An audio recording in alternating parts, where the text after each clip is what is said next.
काशी यात्रा निरूपणाचा भाग येतो. काशीचं महात्म्य त्यांनी सांगितलंय. काशीमध्ये क्षणभर जरी राहायला मिळालं तरी सुद्धा काशी विश्वेश्वराची विशेष कृपा होत असते.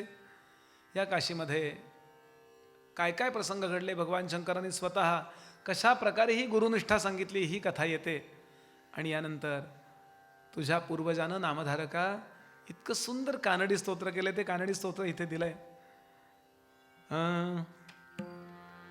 कंडे निंदू भक्त जनर भाग्य निधिय भू, कंडे निंदू भक्त जनर भाग्य निधिय भू, मंडल लो नारसिंह सरस्वती या, कंडे निंदू दृष्टियंद वारिज दळ पादवन्नु, कंडे निंदू दृष्टियंद वारी जळद पादवन्नु, हृदय कमल दल्ली भजसे सुखवनिव जगतपतिया, कंडे निंदू भक्त जनर.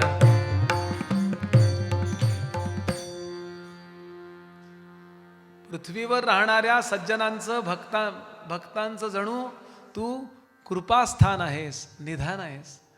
माझ्या हृदयापासून मी तुझं भजन करतो. अशा अर्थानं तुझ्या पूर्वजांनी नरसिंह सरस्वतींची स्तुती केली या प्रसंगानंतर. आणि थोरला मुलगा जो आहे नागनाथ, म्हणजे तुझ्या आजोबाला लहान आहे तो, त्याला श्री गुरूंच्या पायावरती घातलं. गुरुजींनी त्याच्या डोक्यावर हात ठेवला आणि सांगितलं, पिढ्यानपिढ्या तुम्हाला काही कमी पडणार नाही, ऐहिकातलंही कमी पडणार नाही, गुरुभक्ती कमी पडणार नाही, कधी तुम्हाला उन्मत्तता येणार नाही, तुमच्याकडनं महान कार्य घडतील. म्हणून नामधारका तो आशीर्वाद आता तुला उपयोगी पडतोय, म्हणून तू गुरुचरित्र ऐकायला बसलायस. आता काय नडलंय, सगळं चांगलं चाललंय, कोणी सांगितलं हे व्याप करायला?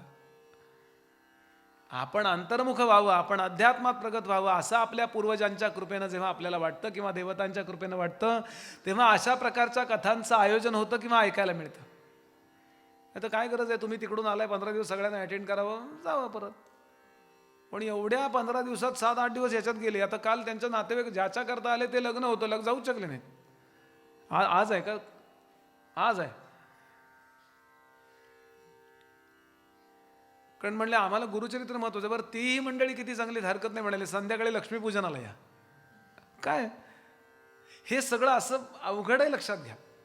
आयोजनच आधी अवघड आहे. ते तुम्ही केलं म्हणून म्हणत नाही, नाही तर आपल्याला वाटेल शेवटचा दिवस असं म्हणायचं असतं. अजिबात नाही. हां, मी थोडा खडूसच मनुष्य आहे, क्षमा करा मला जरा. मी नेहमी सांगतो, मी रस्त्यानं चालताना या बाजूला 10 फूट आणि या बाजूला 10 फूट जागा सोडून चालणारा बुवा आहे बस.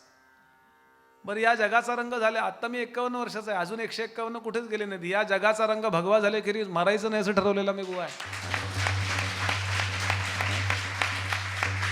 बरं, मेलो, देह टाकला, नवीन देह धारण करणार. हे तुझं गुणगायी ना आवडी ह्याची माझी सर्व गोडी, मुक्ती बिक्ती काही नको, देतोय कोण मला?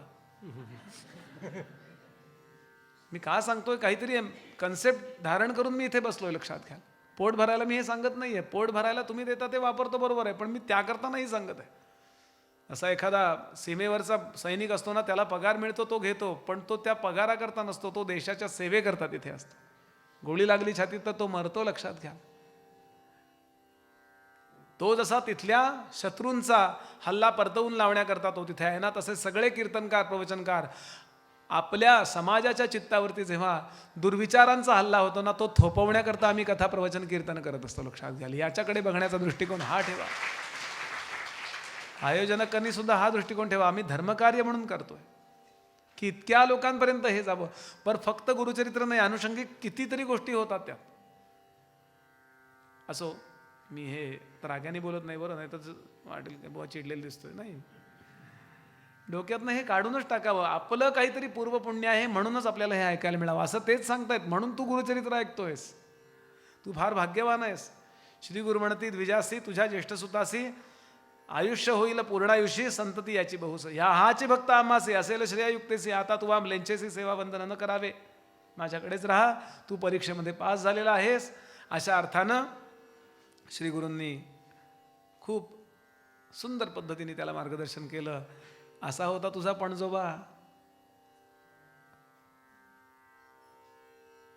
तूही तसाच आहेस, फक्त अंतरंगातली भक्ती ओळख. म्हणून आमच्या वामन पंडितांनी एक छान वामनी लिहिली, ऐका. वामन पंडित म्हणाले, मुक्त होईन असा पण ज्याला. मी चांगलं काम करीन, मी मुक्त होईन, मी अमुक करीन, असा ज्यांनी पणच केलाय, मी हे करीनच, जमलं तर करू म्हणले, नाही झालं तर मग आमचा बॅकअप प्लॅन ठरलेला आहे. कसला बॅकअप प्लॅन? एक पुण्यातले डॉक्टर आहेत, त्यांच्या मुलीने 3 वर्षापूर्वी एक परीक्षा दिली, काहीतरी स्पेशल डॉक्टर याच्यात हे करायचं आहे म्हणून, नाव फक्त सांगत नाही दोघांचं. तिला म्हणलं मार्क वगैरे पडतील ना, ती म्हणली बुवा बीजेला तिनं तो, आणि सिलेक्ट झाली. ती म्हणली बीजेला 1 सीट असू द्या माझ्या कोर्सला, मी जो कोर्स करणार त्याला 1 सीट असू द्या, 1, ती माझ्याकरताच आहे. तरुण मुलगी, अरे अजून गुरुचरित्र वेगळं काय असतं, चॉईसलेस चॉईस आहे, लक्षात घ्यायला. आपल्याला हे करायचंच आहे, मस्ट.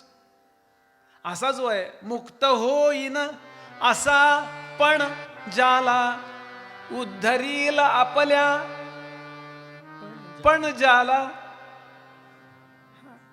वामन पंडितांची खासियत आहे, ते असं बोलतात, असा उत्तम असा असणारा तुझा पण जा.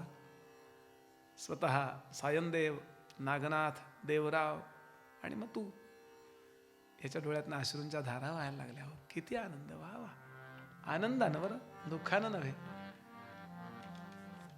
यानंतर श्री गुरूंनी एक छान व्रत सांगितलंय. त्या व्रताचा विचार आता मला सविस्तर करायचा नाहीये. अनंत चतुर्दशीचं ते व्रत आहे. अनेक घरामध्ये ते असतं आणि हा अनंत कोणीतरी आपल्याला द्यावा लागतो. मी आलो तुळशीबागेतनं अनंत घेऊन आलो, मला वाटलं नाही, कोणीतरी गुरुजींनी सांगा तू अनंत व्रत कर. ह्या अनंत व्रताचा अत्यंत मोठा महिमा येतो. जो अनंत व्रत करतो त्याची गेलेली संपत्ती त्याला परत मिळते, हे त्याचं मुख्य फल आहे. बाकी भक्ती निर्माण होते, गुरूंची सेवा होते वगैरे वगैरे. गुरुचरित्रामध्ये आपल्याला असं दिसेल की नुसत्या समस्यांचं वर्णन नाही आहे, त्या समस्यांच्या वरच्या उपायांचं वर्णन आहे. कुणाला काष्ठाला प्रदक्षिणा घालायला सांगितली, कुणाला अश्वत्थाला प्रदक्षिणा घालायला सांगितली, कुणाला देवीचं स्तोत्र म्हणायला सांगितलं, कुणाला शंकरांची उपासना सांगितली, कुणाला शनी प्रदोष व्रत सांगितलं, कुणाला सोमवार व्रत सांगितलं. या व्रताद्वारे आपली डिव्हाइन पॉवर जी आहे ना ती वाढवावी कशी, हे गुरुचरित्र आपल्याला सांगतं. हे खास वैशिष्ट्य आहे गुरुचरित्राचं किंवा आपल्या सगळ्याच ग्रंथांचं, की नुसते ते प्रॉब्लेम नाही सांगत, समस्या नाही सांगत. तुम्ही बाकी भौतिक प्रयत्न जे करतात त्याबरोबर दैवी पण काही प्रयत्न करा आणि त्या दोन्ही मिळून. कारण 5 गोष्टी या जगामध्ये अशा आहेत की ज्या आपल्याला यश देतात. 5 गोष्टी: अधिष्ठानं तथा कर्ता करणंच पृथक विधम विविधाच पृथक चेष्टा दैवंचैवात्र पंचमम. त्याच्यावर निरूपण नको, नाही तर 2 त्याच्यातच वाजून जातील. असं या अनंतव्रताचं महिमान आहे. यानंतर एक खास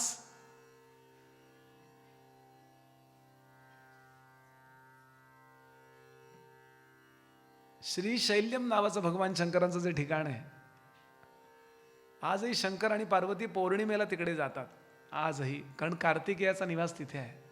रुसून आईबाबांवर रागवून तुम्ही गणेशाचं, नाही का, प्रत्येक घरामध्ये हा प्रॉब्लेम असतोच.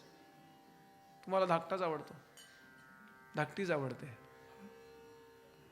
म्हणून रुसून रागावून, शिवपुराणात ही फार सविस्तर कथा आहे, तो ती श्रीशैल्यमला गेला आणि आई 15 दिवस आणि वडील 15 दिवस तिथे जाऊन राहतात. असं त्या श्रीशैल्यमचं महात्म्य आहे. एकदा केव्हा तरी गाणगापूरच्या लोकांनी ठरवलं की श्रीशैल्यमला दर्शनाला जाऊया. काहीतरी ग्रहण पर्वणी आली. त्या तीर्थक्षेत्राचं, त्या तीर्थस्थानाचं त्या वेळेला वैशिष्ट्य असतं. सगळेजण निघाले. तिथे एक कोष्टी होता, माग विणणारा, तंतुकार म्हणतो ना, तंतू तयार करणारा, ते असा माग विणणारा होता. कापसाचा दोरा करणारा, दोऱ्याची वस्त्र करणारा आणि ती वस्त्र विकणारा, असा तंतुकार तयार करणारा तो तिथे होता. तो श्री गुरूंच्या दर्शनाला नेहमी यायचा.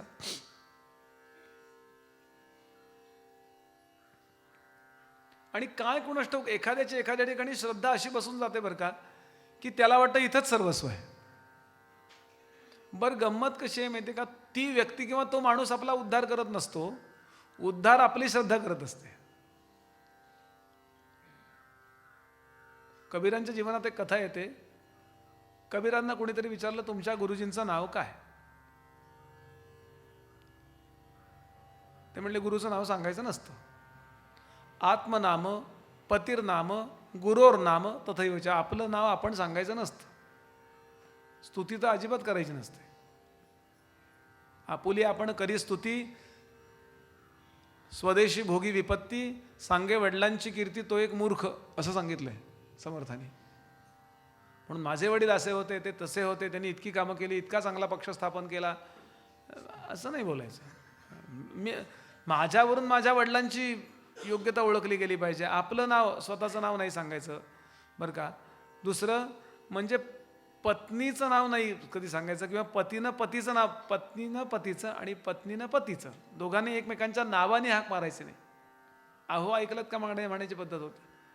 आपण टिळकांबद्दल ऐकलं असेल. त्यांना न्यायला जेव्हा ते लोक आले म्हणजे भेटायला, परदेशातले, ते थोडं फार मोडकं इंग्लिश मराठी यायचं त्यांना, आपल्याला जसं येतं इंग्लिश तसं. त्यांना जसं काही लोकमान्य टिळक इकडे चाहतात का. आता सत्यभामाबाई नऊवारीमध्ये बाहेर आले. आता लोकमान्य टिळक घरात नाहीत कसं सांगणार, नाव नाही घ्यायचं. बरं नाही येत, नाहीनी सुरुवात नसते करायची. घरात नचा उच्चार करायचा नाही, नाही म्हणायचं नाही. ती म्हणाली, पगडी दिसत नाहीये खुंटीवर. त्या येड्याला कळत ना हो. आम्ही विचारतोय, लोक म्हणे हे पगडीचा काय संबंध आहे. इथे नाही मला विचारायचे. मी विचारतो की लोकमान्य बाल गंगाधर टिळक इकडे राहतात का, आहेत का ते घरात. काठी दिसत नाहीये कोपऱ्यात. त्याच्या तीर्थरूपाला माहिती कळेल का हे काही. त्यानं पुन्हा तिसऱ्यांदा विचारल्यानंतर सत्यभामाबाई म्हणाल्या, जोडा दिसत नाहीये बाहेर. जोडा काढल्यावर त्याला कळलं, जोडा दिसत नाही म्हणजे ते बाहेर गेले. एवढं कळलं त्याला. पती नाव घेऊ नये, पत्नीच्या नावाने हाका मारू नये, आणि गुरुचं नाव घेऊ नये. कबीर म्हणले, मी नाही सांगणार. नाही सांगा, तुम्हाला गुरुच नाही येत. नाही आहेत नाही म्हणले. तुम्हाला त्यांचीच शपथ म्हणाले. म्हणून नाईलाजानं त्यांना सांगावं लागलं. काशीमध्ये श्री स्वामी रामानंद वस्तीस्थानाला असतात ना, ते माझे गुरुजी आहेत. आता काही पब्लिक त्यांच्याकडे गेलं. कबीराला कधी अनुग्रह दिला तुम्ही? कबीराला अनुग्रह कधी दिलात म्हणले तुम्ही? पण तुमचं 16 वळ इतकं, तो मुसलमान, अनुग्रह कधी दिला? ते म्हणले, छे मी नाही अनुग्रह दिला. मी नाही असलं काही काम करत.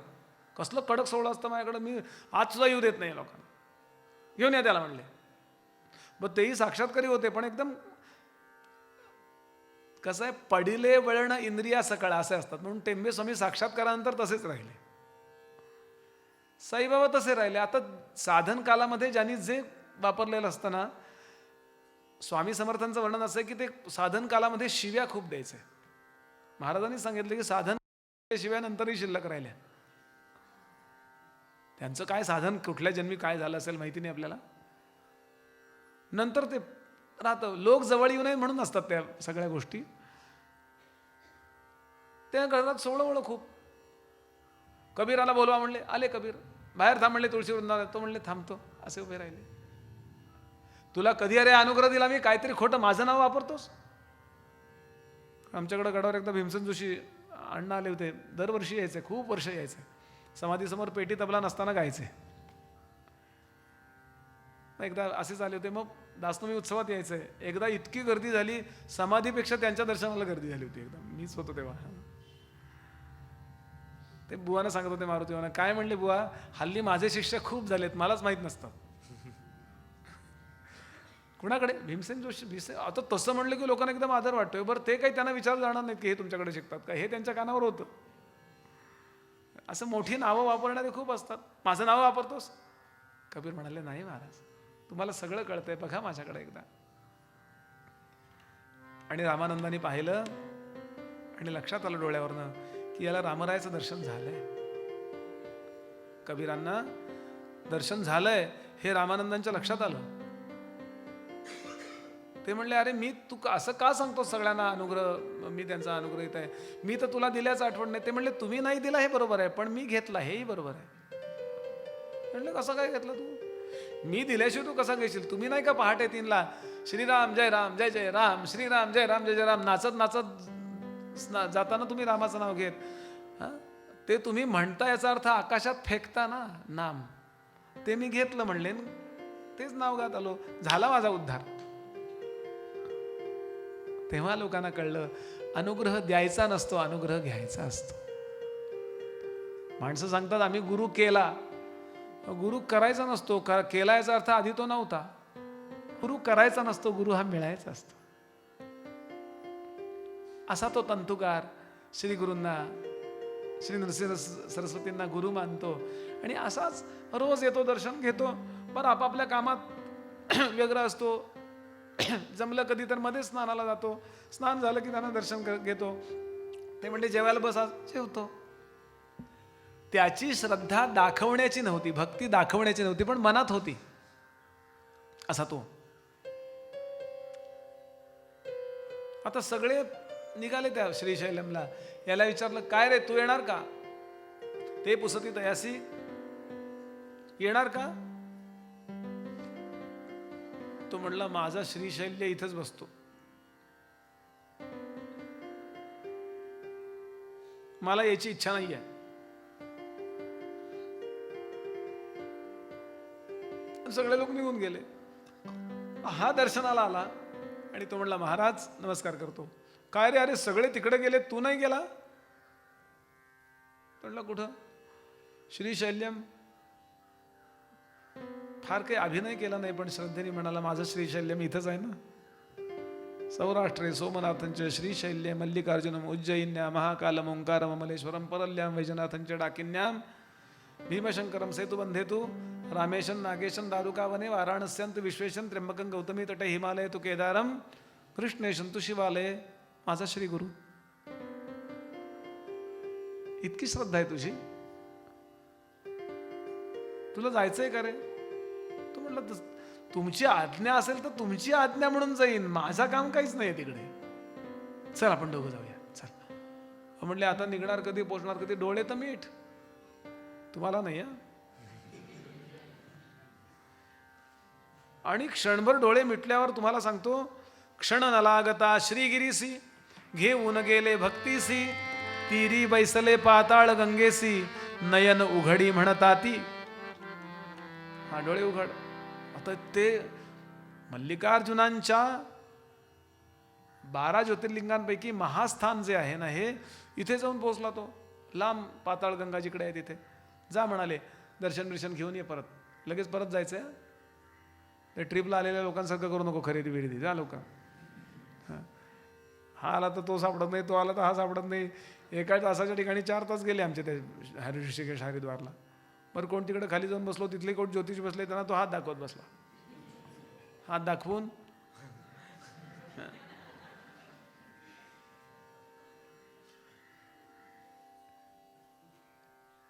श्री गुरु ऐसे निरोप देता शीघ्र गेला स्नाना करिता. तेथे देखील माता पिता भ्राता ग्रामलोक सकळे. ते पुसती तयासी कवणे मार्गे आल्यासी आमुची भेटी कान घेसी लपून येणे कोण धर्म. आमच्या पाठोपाठ निघाला, आम्ही काल पोचलो, तू आज आला म्हणजे लपून छपून आलास का? यायचंच होतं आमच्या बरोबर, याला काय बिघडलं? आम्ही काय ओझी देऊन तुझ्या खांद्यावर म्हणून उशीर आलास का? सांग मला. तो कोणा सवे न बोले शीघ्र स्नान क्षौर केले, पुष्पे अक्षता बेले घेऊन गेला पूजेसी. पुष्प घेतली, बिल्वपत्र घेतलं आणि त्या मल्लिकार्जुनाच्या पूजेच्या दर्शनाच्या ओळीत उभा राहिला. त्याचा नंबर आला, पुढे गेला आणि श्रीगुरूंनी सांगितलं म्हणून ते अर्पण करायला लागला. बघतो तर त्या पिंडीच्या ठिकाणी प्रत्यक्ष नरसिंह सरस्वती स्वामी महाराज होते. पूजा करिता लिंगस्थानी देखता झाला श्री गुरुमुनी, अतिविस्मय करून पूजा केली मनोभावे.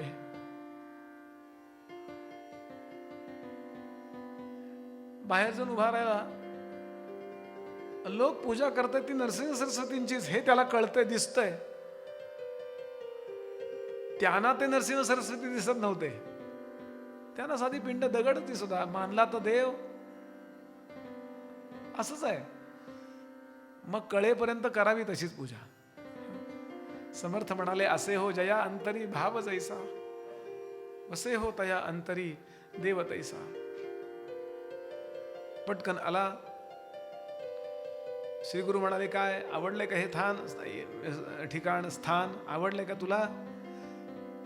श्री गुरु पुसती तयासी एधवा राहासी किंवा जासी तंतिक विनवी स्वामी आसी एक देखले नवाला. आता घडलेला प्रसंग त्यानं सांगितला. सगळेजण तिथं येऊन तुमचीच तर पूजा करतात. देवा, असा जर तू तिथं आहेस तर कशाला कष्ट करत इथे येतात लोक? अर्के चेन मधुविंदेत किमर्थम पर्वतम व्रजेत इष्टस्यार्थस्य संसिद्धो को विद्वान यत्नमाचरेत. असं एक सुभाषित आहे.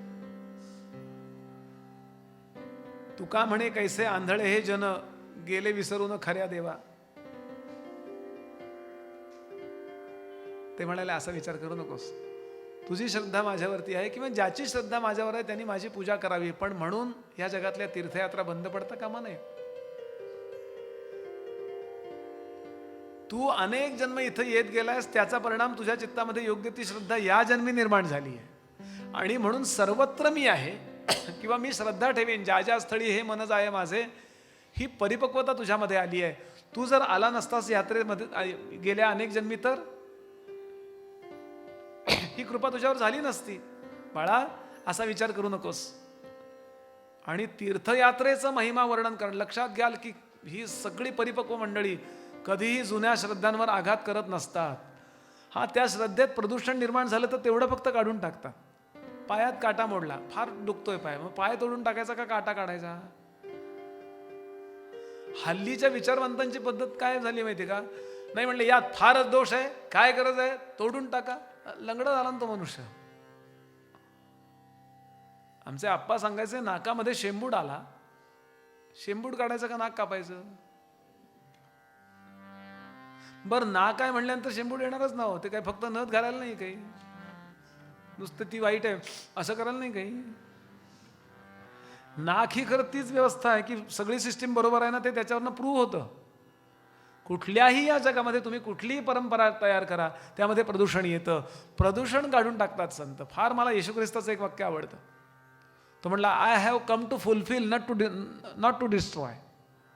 मी फुलफिलिंग करता आलो आहे, मी तुमचं चित्तातलं डिस्ट्रॉय करायला नाही आलो.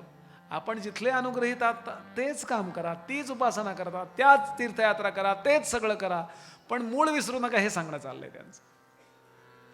यानंतरचा जो एक छान अध्याय आहे, दिगंबरा दिगंबरा श्रीपाद वल्लभ दिगंबरा. दिगंबरा दिगंबरा श्रीपाद वल्लभ दिगंबरा. दिगंबरा दिगंबरा श्रीपाद वल्लभ दिगंबरा. दिगंबरा दिगंबरा श्रीपाद वल्लभ दिगंबरा. दिगंबरा दिगंबरा श्रीपाद वल्लभ दिगंबरा. दिगंबरा दिगंबरा श्रीपाद वल्लभ दिगंबरा. दिगंबरा दिगंबरा श्रीपाद वल्लभ दिगंबरा.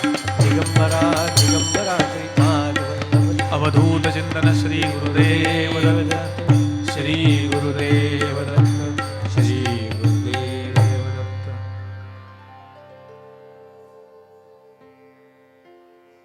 श्रोते हो, एक नंदी नावाचा ब्राह्मण पांढऱ्या कुष्ठरोगाने व्यथित झाला. आणि म्हणून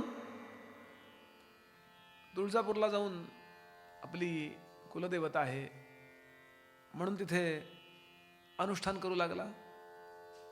प्रार्थना करतो, आई मला या रोगातनं बरं कर ग. माझी रेणुका माऊली कल्पवृक्षाची सावली. माझी रेणुका माऊली कल्पवृक्षाची सावली. हो माझी रेणुका माऊली कल्पवृक्षाची सावली. रेणुका माऊली कल्पवृक्षाची सावली. हा केसरशी घाई घाई, हा केसरशी घाई घाई, वेगे धावतची पायी.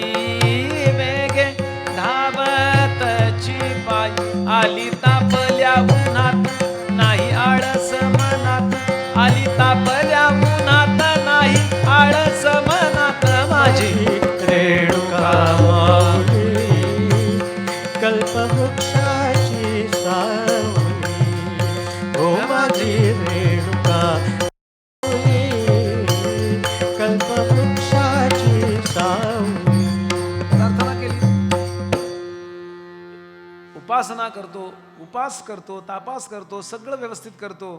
जगदंबेची ज्या प्रकारे उपासना सांगितली ते सगळं नीट करतो, अनुष्ठान करतो. आणि 1 दिवस नव्हे, 2 दिवस नव्हे, 3 वर्ष बरं होण्याकरता यानं सगळे उपाय करून पाहिले. आणि जगदंबेनी एक कौल दिला, निरोप दिला की तुझं काम हित होणार नाहीये. माझं जे ठाणं बदामी बनशंकरी चंदला परमेश्वरी आहे, बदामीला, कर्नाटकात बदामी नावाचं गाव आहे, तिकडे जा, इथं काम होणार नाहीये. बर म्हणलं, आता काय करणार. तिथून तिकडे आला. तिचीच सगळी ठाणी आहेत, लक्षात घ्या. तिथे प्रार्थना करतोय. बरं 7 महिने तिथं उद्योग, त्यानं तो काय असेल ते अनुष्ठान वगैरे केलं. जगदंबेनी स्वप्नात दृष्टांत दिला, अरे इथेच कर्नाटकामध्ये गाणग नावाचं जे ग्राम आहे, गंधर्वपूर नावाचं जे गाव आहे, तिथे प्रत्यक्ष दत्तप्रभूंचा अवतार, त्रयमूर्तीचा अवतार, त्यांनी वेश धारण केलाय माणसाचा, वेश धरीला असे नरू, जा तिथं गेल्यावर तुझं लगेच काम होणार आहे, पटकन जा. इतका रागावला देवीवर तो म्हणला, देव, त्यांनी बरीच मापं काढली आहेत, माणसाकडे पाठवतीयस, देवाच्यानं होत नाही, कसली तू, कळलं सामर्थ्य. तू जगद्दैवत जगदंबा म्हणविसे आणि आम्हा मनुष्यापाशी पाठविसे. नाव जाहले दैवतपणाचे, भाग्य माझे म्हणत असे. मनुष्यापाशी जा म्हणावयासी, लाज नये कैसे तुम्हासी, ओळख झाली दैवतपणाची, कळलं देव पण तुमचं. कसले देव असं म्हणायला लागला आणि हाटेना देत ना. तो म्हणला, नाही, हे स्वप्न खोटं आहे, असं असणंच शक्य नाही. पुन्हा स्वप्न पडलं, तिसऱ्यांदा स्वप्न पडलं, ऐकेच ना. शेवटी तिथे जगदंबेचे जे पुजारी आहेत त्यांच्या स्वप्नात गेली, ह्याला आकलून द्या म्हणले, याला इथनं आकलून द्या.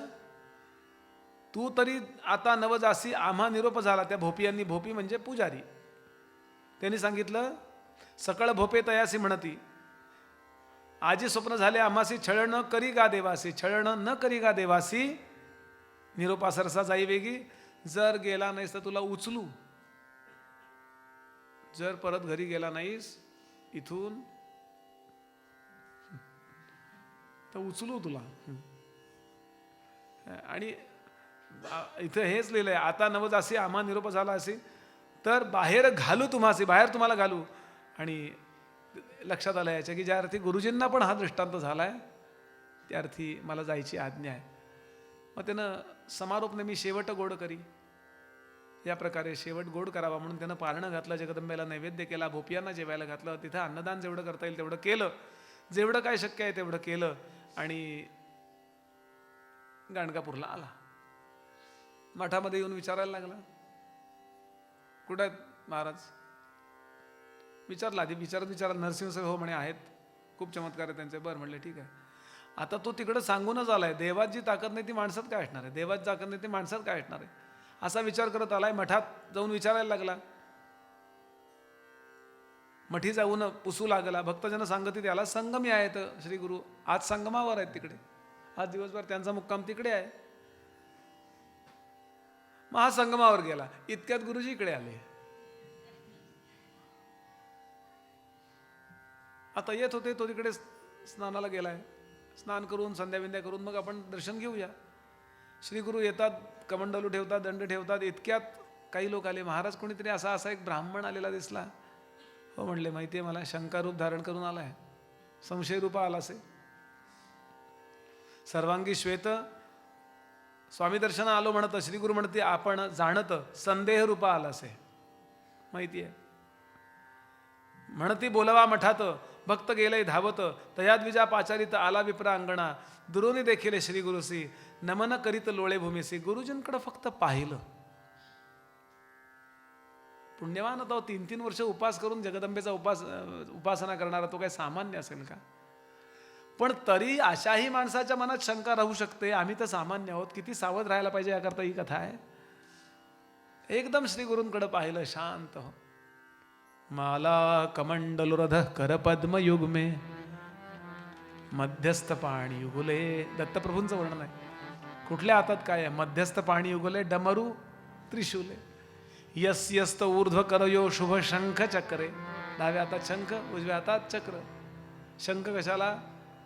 ज्याला काही कळत नाही त्याला ज्ञान द्यायला. म्हणून ज्याला काही येत नाही त्याला काय म्हणतो आपण? किंवा आपल्यालाही कोणीतरी केव्हा तरी म्हटलेलं असतं. मला तर खूप लोक म्हणायचे, त्यामुळे मी इतका वाचतोय आता, 4-4 तास वाजत असतो. गंमत सोडून द्या. शंखचक्र प्रत्येक गोष्टीला कारण आहेत बरं का. हे जे रूप आहे ना पाठीमागचं, याला कारणं दिलीत पुराणांनी. हेच हात, बरं याच हातात हे का? कुठंतरी काहीतरी ठेवू की नाही आपण? लॉजिक आहे तिथे. असंच का? उजवा हात काय करतो? याप्रमाणे हे दिसलं आणि साष्टांग नमस्कार घातला, लोळायला लागला. श्री गुरु म्हणते तयासी संदेह रूपे आलासी का? देवीपासून मनुष्यापाशी येणे काय झाले कार्यसी? काय महाराज, देवीने इकडं पाठवलं म्हणून देवीलाच रागावलात? माणसाकडे कशाला पाठवतंय? देवापेक्षा या माणसाकडे काय असणार आहे? समर्थानी याकरता लिहिले, देवापेक्षा सद्गुरू मोठा आहे का सद्गुरूपेक्षा देव मोठा आहे असं मनात येऊच देऊ नका. समर्थांची ओवी आहे, सद्गुरू होऊन देव मोठा जया असं वाटे तो करंटा. देवता या पोस्ट आहेत, लक्षात ठेवा. सद्गुरू न वचे कल्पिला ईश्वराचे नाही. ईश्वर सुद्धा ज्याची कल्पना करू शकत नाही त्याला सद्गुरू म्हणतात. कामावर आहेत ते ब्रह्मा विष्णू महेश आहेत. हो, जो निर्मितीच्या कामावर आहे म्हणजे ते नोकरदार आहेत जगदंबेचे. पण सद्गुरू म्हणजे प्रत्यक्षामध्ये. बरं, यांच्यात ते आत्मज्ञानी आहेत त्यामुळे ते गुरुपदामध्ये विराजमान होऊ शकतात. एका क्षणात ते आपला तो स्थूल देह सोडतात. त्यांचा जो कारण म्हणून जो देह तो एका क्षणात सोडू शकतात, म्हणून ते साक्षात्कारी पण आहेत. पण तरी सद्गुरू याचा अर्थ ब्रह्मतत्व. त्या ब्रह्मतत्वाची शक्ती माया, ती माया या तिघांना अपॉइंट करते. तू ब्रह्मा हो, तू विष्णू हो, तू महेश हो. देवी भागवतात अशी कथा येते की एकदा सगळ्या पृथ्वीवरच्या सज्जनांनी पृथ्वीनी प्रार्थना केली भगवान महाविष्णूंची, देवा लवकर अवतार घ्या. आपण ही कथा भागवतात ऐकतो ते विष्णूंनी हो म्हणाले एवढंच ऐकतो. पण याच्या पुढची कथा देवी भागवतात येते. विष्णू म्हणाले थांबा, जन्म घ्यायचा झाला तरी मला तिला विचारावं लागतं. म्हणून जगदंबेची प्रार्थना सगळ्या देवांनी केली की बा असं पृथ्वीवरती अमुक अमुक प्रॉब्लेम आलेला आहे, जरासंध जन्माला आलाय, कंस जन्माला आलाय, वाईट वाईट माणसं आहेत आणि खूप पृथ्वीवरती दुष्ट लोक वाढलेत, तेव्हा अवतार घेण्याची वेळ आली आहे. जगदंबा आकाशात प्रगट झाली आणि अशी मदोन्मत्त स्थितीत ती असं म्हणाली, काय झालं असं डोळ्यासमोर येऊ द्या, काय म्हणताय? ते म्हणले असं असं. बर, कुठल्या ब्रह्मांडातल्या कुठल्या सूर्यमालेतल्या पृथ्वीवरती हा प्रॉब्लेम आहे? कुठली अनंत कोटी ब्रह्मांडाची नाही काय ती? त्यातलं कुठलं ब्रह्मांड? बरं, या आपल्या इथे सुद्धा अनेक सूर्यमाला आहेत, त्यातली आपली सूर्यमाला, त्या सूर्यमालेतली आपली पृथ्वी, तिथेही समस्या. बरं, त्याचं नाव काय त्या ब्रह्मांडाचं? ते म्हणले मिल्की वे, क्षीरसागर आहे ना, बरोबर सेम. आणि मग भगवंतांनी इथे कृष्णावतार घेतला जगदंबेच्या सांगण्याप्रमाणे. असं देवी फार विस्तृत विचार. जग हा एनर्जीचा खेळ आहे, लक्षात घ्याल, शक्तीचा खेळ आहे. आणि ती शक्ती ज्याची आहे त्याला गुरु म्हणतात.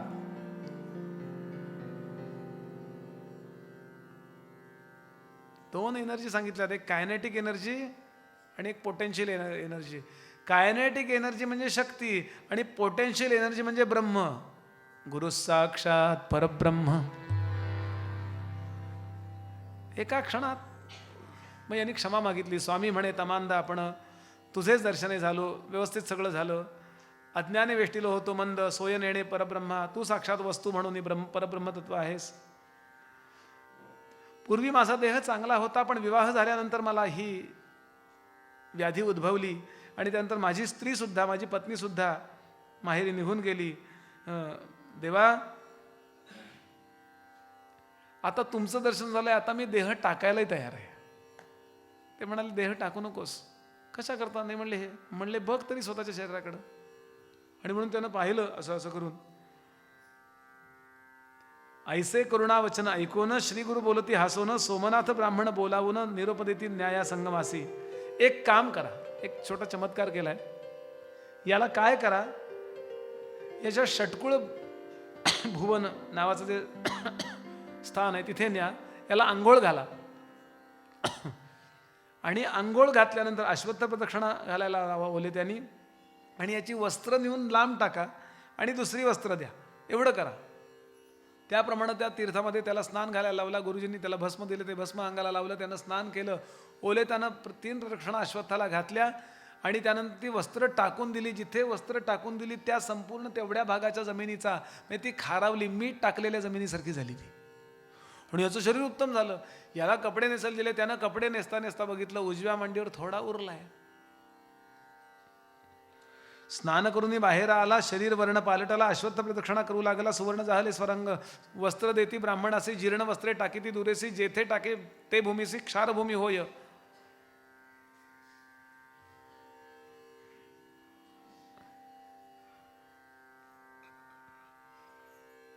खूप मोठ्या बऱ्याच ओव्या आहेत. धावत धावत तो येतो आणि तो श्रीगुरूंच्या चरणावरती नतमस्तक झाला आणि असं करतोय.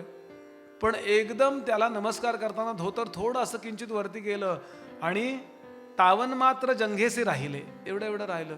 आता घाबरला, कारण असंच वाढत गेलंय माहिती आहे. खूप घाबरला. पाहता मन त्याचे भ्याले, म्हणे स्वामी असे थोडे. ते म्हणले तेवढं गुरुकृपा झाली तर तेवढं तरी का राहिलं. म्हणले जेवढी शंका होती तेवढं राहिलं. जराही शंका नसती आता तू एकदम व्यवस्थित असतात. लक्षात ठेवा, जे ये यथा माम असे हो जया अंतरी भाव. अगदी हे होतं. म्हणलं हे कसं जाईल. एक स्तोत्र कर, गुरुस्तवन कर, आपोआप होईल. म्हणजे ती श्रद्धा तेवढ्या पातळीला जाईल आणि सगळं व्यवस्थित होशील तुझा. तो म्हणला मला मी काही कवी बिवी नाही आहे. बरं जो कवी नाही ना तो कविता करायला लागला ना की लोकांचा अगदी छळवाद येतो होतो. ज्याला कविता येत नाही त्यानं कविता अजिबात लिहू नये. आम्हा कीर्तनकार प्रवचनकार फिरणाऱ्या लोकांना तर तुम्हाला सांगतो आम्ही घाबरतो. ते पुलं म्हणतात ते अगदी खरं आहे. म्हणले 2 गोष्टींना आम्ही घाबरतो, अल्बम आणि कविता. कुणाकडे गेलं की त्यांच्या लग्नाचा एवढा जड अल्बम आणून देतात. बघा आलोच आम्ही चहा घेऊन, बरं त्यातले एकाचही थोबाडा मी ओळखत नसतो म्हणले.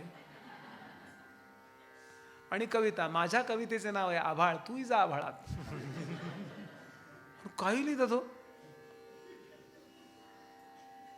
कोणी कवी असेल तर रागावू नका. आपल्याला प्रेरणा झाली असेल आणि प्रसाद म्हणून लिहित असाल तर काही प्रश्न नाही, लिहायला बिंद असल्या. पण ट ला ट आणि री ला री, काहीतरी काही कवितेला अर्थ नाही हो. मला नाही जमणार ते. तो म्हणतो महाराज नंदी नामा म्हणे स्वामीसी लिखित नेणे वाचता येत नाही, लिहिता येत नाही. कैसे करू मी कवित्वासी मंदमती असे आपण. श्री गुरु म्हणते द्विजासी मुख उघडी काढी जिव्हेसी. तोंड उघड, जिव्हा अशी बाहेर काढ आणि विभूती शिंपिती तयासी. तेवढ्यावर फक्त कणभर विभूती टाकल्याबरोबर ज्ञान उपजले ब्राह्मणा. चरणावरील ठेवीला माथा उभा ठेवला स्तोत्र करिता म्हणे स्वामी मी नेणता सेवेसी नव्या. इतका अप्रतिम काव्य केलंय त्यांनी माहितीये की मी कसा आहे. आपल्या जीवनाचं चरित्र सांगितलंय. मनुष्य कसा आहे, तो जन्माला कसा येतो, किती दिवस तो वडिलांच्या पोटात असतो, किती दिवसांनी तो आईच्या पोटात होतो, तिथं किती दिवसांनी तो बुडबुड्या एवढ्या होतो, त्यानंतर केवढं हातपाय धरायला लागतात. मग 2.5 महिन्याचा कसा येतो, मग 2.5 महिन्याचं झाल्यानंतर हार्ट पंपिंग वेगळं कसं सुरू होतं. अहो आत्ता आपण हे विज्ञानानं ऐकतो. हा 600 वर्षापूर्वीचा ग्रंथ आहे. आपण हे वाचून बघा. साधारणतः आजच्या विज्ञानाशी जवळपास जुळणाऱ्या गोष्टी आहेत. नावं तुम्ही वेगळी द्या हो. ते XY ते तुम्ही दिलेली नावं आहेत. ती काही त्याची तुम्ही ठरवलेली, म्हणजे कोणीतरी काहीतरी नावं ठरवायला लागतात ना. या रस्त्याचं नाव अमकं का, केव्हा तरी दिलेलं आहे. रस्ता सुद्धा नंतरच झालेला आहे. हे आपण वाचलं की लक्षात येतं की केवढा अधिकार आहे महाराजांचा, म्हणजे त्या कवीचा. तो केवढा महान आहे. ऐसे नाना परिस्तोत्र करीतसे नंदीनामा पात्र. जन पाहताची विचित्र त्यासी म्हणे नंदीनामा. ऐका हो जन समस्त श्री गुरु जाणा परब्रह्म वस्तू. आपण पाप केले बहुत पण दर्शन मात्रे सर्व गेले. म्हणून नंदी नावाचा हा कवी, त्याचं नाव ठेवलंय स्वतः श्री गुरूंनी बसवरस, एक नरहरी आणि दुसरा नंदी उर्फ बसवरस, बसवेश्वर आहे ना नाव, हे नाव ठेवलं आणि अतिशय सुंदर अशा पद्धतीने. त्यानंतर कल्लेश्वराची कथा येते. कल्लेश्वरामध्ये राहणारा हा अतिशय सज्जन असणारा नरहरी कवी, याला कल्लेश्वराच्या ठिकाणी श्री गुरूंचं कसं दर्शन होतं आणि तोही कविता करायला लागतो. या कथेनंतर दिवाळीमध्ये, दीपावलीमध्ये 8 स्वरूप धारण करून 7 शिष्यांच्या घरी आणि पुन्हा मठामध्ये दिवाळीच्या फराळाला श्री गुरु कसे आले आणि याद्वारे सगळ्यांची श्रद्धा कशी जपली, ही कथा येते. यानंतर एक कथा येते आणि ती म्हणजे एक शेती करणारा मनुष्य आहे. श्री गुरु स्नानाला निघाले की तो साष्टांग नमस्कार, चिखल असो माती असो काही असो, नमस्कार घालायचा आणि शेतात निघून जायचा. एक दिवस गुरुजींनी विचारलं काय पाहिजे. तो म्हणला काही नाही, एकदा माझ्या शेतावरून तुमची दृष्टी फिरवा. ते म्हणले तुला पीक जास्त यावं वाटतं का. तो म्हणला कुणालाही वाटणार आहे, पीक भरपूर यावं. मग एक काम कर, हातातोंडाला आलेलं पीक आत्ता मी आंघोळीला चाललोय, आंघोळीला परत येईपर्यंत कापून टाक. लोकांनी वेड्यात काढलं त्याला, हे काय करताय तुम्ही, अजून 15 दिवसात महिन्याभरात पीक अगदी याला आलंय, आत्ता ते तोडलं तर उपयोग काहीच नाही त्याचा. गाई म्हशीला ते कडबा घालण्यापलीकडे काही उपयोग नाही, ओला कडबा. पण त्यांनी सांगितलं गुरुजींची आज्ञा आहे, आपल्या बायकोशी मुलांशी वैर केलं हो, असं वर्णन आहे. आणि लिहून दिलं की मी दरवर्षी देतो एवढा सगळा शेतसारा देईन, काळजी करू नका. मुख्य लोकांना, त्या पंचायत असायची त्या 5 लोकांना लिहून दिलं त्याने. अहो मुलं आणि बायको जेव्हा विरोध करायला लागली त्यांना दगडानं मारायला लागला, चालते व घरी नाही तर दगड मारीन. वेळ लागलं म्हणले आमच्या नवऱ्याला, त्या जोग्याच्या संन्याशाच्या नादाला लागला तो. आणि झालं ते गुरुजी परत आले स्नान करून, तोपर्यंत संपूर्ण शेत सफाचट, एवढे एवढे एवढे एवढे ते तोडल्यानंतर जे उरतं तेवढे राहिले होते बुंदे. गुरुजी म्हणले अरे मी गमतीनं म्हटलं, तू एवढं सिरियसली कशाला घेतलंस. अशा ओव्या आहेत, मी थोडं कळाय करता सोपं करून सांगतोय. इतुके होता शूद्र देखा, पीक कापिले मनपूर्वका, उभा असे मार्गी ऐका, श्री गुरु आले परतोन, नमन करून श्री गुरुसी शेत कापिले दावे, त्यासी श्री गुरुनाथ म्हणती तयासी वाया कापिले, म्हणून विनोदे तुझं सांगितले. अरे मी गंमत केली होती, तुवा निर्धारे कापिले. तो म्हणाला म्हणे तुमचे वाक्य भले, तेची कामधेनू माझं. गुरुजी तुम्ही विनोदानं बोललात, तुम्ही गंभीरतेनं बोललात, तुम्ही सहज बोललात, तरी सुद्धा माझ्याकरता ते सर्वश्रेष्ठ आहे. हो हा विनोद आहे का हे गंभीर आहे मला काय कळणार, मी साधा मनुष्य आहे. ऐसे ऐकून श्री गुरु म्हणती, निर्धार असेल तुझे चित्ते, होईल अत्यंत फळश्रुती, चिंता न करी म्हणून या, सगळं व्यवस्थित होईल, काळजी करू नको. आणि तुम्हाला सांगतो 1, 2, 3 दिवस गेले असतील, असा काही पाऊस धो धो धो धो पडला. जो पाऊस असताना जर ही पिकं असते तर ते ओला दुष्काळ पडला असता, सगळी कुजली असती ह्याची शेती. आता ज्यांनी कापलं नव्हतं त्यांची कुजली. आणि या पाण्यामुळं त्या एक एक बुंध्याला 11 फटगारे फुटले. म्हणजे होतं त्याच्यापेक्षा जास्त पीक आलं. पुढं थांबायला लागलं 1-4 महिने काय थांबायला लागलं असेल. आणि कणीस सुद्धा एवढं लागलं, ज्वारीचं जे काही पीक असेल ना ते असं कणीस लागलं. आता इतका आनंद झाला, आता सगळेजण दर्शनाला यायला लागले त्याच्याच. त्यांच्यानंतर जो म्हणले आधी याच्या, कारण इन्कम टॅक्स हा देणार आहे. आता पत्नीला कळलं माझ्या पतीची गुरुनिष्ठा किती चांगली आहे. मग ती आली, तिथे 5 पांडव ठेवायचे असतात, त्याची पूजा असते. 5 पांडवाची पूजाला आली, आरती घेऊन आली, त्याला ओवाळलं, श्री गुरूंना तिकडे जाऊन ओवाळलं. आणि तुम्हाला सांगतो यानं जिथे जिथे दुष्काळ पडला होता तिथे सगळ्यांना फ्रीमध्ये भरभरून धान्य पुरवलं, सगळ्यांना भरपूर धान्य दिलं. शेतसारा म्हणून सरकारला भरलं, तेही भरपूर भरलं, आपल्याही घरी भरपूर झालं, विकलंही भरपूर, काहीही कमी नाही पडलं. फक्त एक कारण, श्री गुरूंच्या चरणावरती निस्सीम निष्ठा, सीमा नसावी गुरुनिष्ठेला. माऊली म्हणाली तरी झडझडोनी वाहिला आणि ग ये भक्तीची ये वाटे लागे. आम्ही जी गुरुभक्ती किंवा हे करतो ना असं मर्यादेने करतो, बेताबेतानी, तरी झडझडोनी वाहिली निघत. जरा चौकट तोडून गुरुभक्ती मनामध्ये असावी ना. बाहेर व्यवहार मोडायचं काही कारण नाही आहे, पण चित्तामध्ये माझे गुरुजी माझं कल्याण केल्याशिवाय राहणार नाहीत. प्रपंचाचा प्रभाव कमी करून टाकावा, परमार्थाचा प्रभाव असावा. यानंतर गंधर्वपूर म्हणजे गाणगापूरचा महिमा येतो. इथे कुठली कुठली तीर्थ आहेत ते येतात. आणि अत्यंत महत्त्वाचा अध्याय गुरुचरित्रामध्ये ही गोष्ट मुद्दाम त्यांनी आणली की गुरुगीता गुरुचरित्रात ठेवली आहे. थोडक्यात बघूया. गुरुगीता कोणी कोणाला सांगितली आहे? स्कंद पुराणामध्ये आलेली ही गुरुगीता भगवान शंकर आणि पार्वती यांचा संवाद आहे. गुरुगीता रोज जो म्हणतो त्याचा उद्धार होतो, यात काही विशेष नाही. गुरुगीतेचा पाठ रोज जो करतो त्याच्या दर्शनानं दर्शन घेणाऱ्याचा उद्धार होतो. इतकं गुरुगीतेचं महात्म्य आहे. एकदा केव्हा तरी पार्वतीने प्रश्न विचारला. कैलास शिखरे रम्ये भक्ती संधान नायकम प्रणम्य पार्वती भक्त्या शंकरम पर्यपृच्छत. श्रीदेव्युवाच पार्वती विचारते, ओम नमो देवदेवेश परात्पर जगद्गुरु सदाशिव महादेव गुरुदीक्षा प्रदेही मे. मला गुरुदीक्षा द्या महाराज. केन मार्गेण भो स्वामीन देही ब्रह्ममयो भवे त्वं कृपा कुरु मे स्वामीन नमामि चरणौ तव. सामान्य व्यक्तीचाही उद्धार कशाने होतो?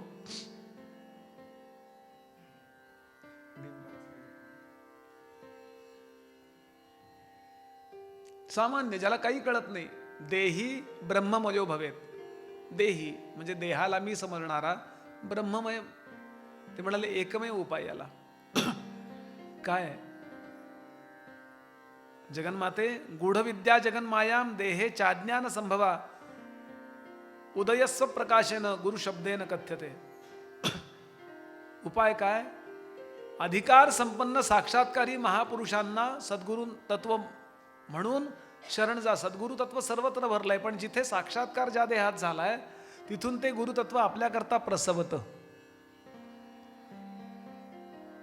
हर घट में आहे साईया. प्रत्येकात परमात्मा भरलेला आहे. खाली घटणार कोई, एकही मोकळा घट नाहीये. पण बलहारी तो ता घट की ज्या घट परगट होई. म्हणून त्या देहाला नमस्कार करावा. नमस्कार सर्वत्र करावा, पण तरी सुद्धा गुरुतत्व कुठून प्रगट होतं? तुकोबांचा अभंग आहे. गुरुचरणी ठेविता भाव, गुरुचरणी ठेविता भाव, गुरुचरणी ठेविता भाव.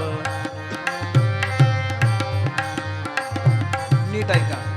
आपोआप भेटे देव, आपोआप भेटे देव, म्हणून गुरुसी भजावे, म्हणून गुरुसी भजावे.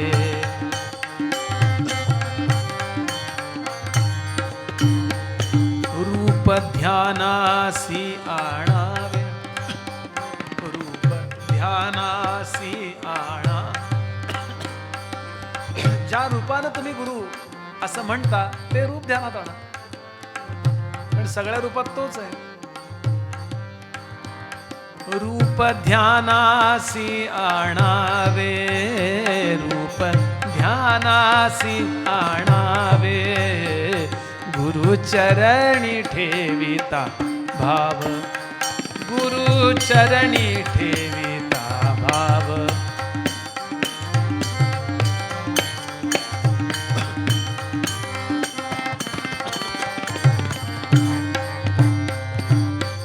सांगावे तुम्हासी. तुकोबा म्हणाले, हे गुरुगीतेतलंच आहे पण तुकोबांच्या भाषेत सांगतो. किती सांगावे, किती वेळा सांगू? आई म्हणते तसंच तुकोबा सांगतो. किती वेळा सांगायचं तुला? किती किती किती सांगावे तुम्हासी. देव आहे गुरुपाशी, देव आहे गुरुपाशी, देव आहे गुरुपाशी, देव आहे गुरुपाशी, गुरुचरणी ठेविता भाव.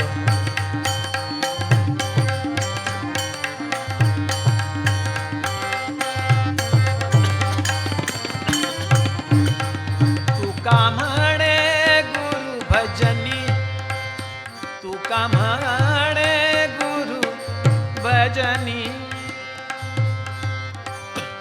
तुका म्हणे गुरु भजनी, तुका म्हणे तुका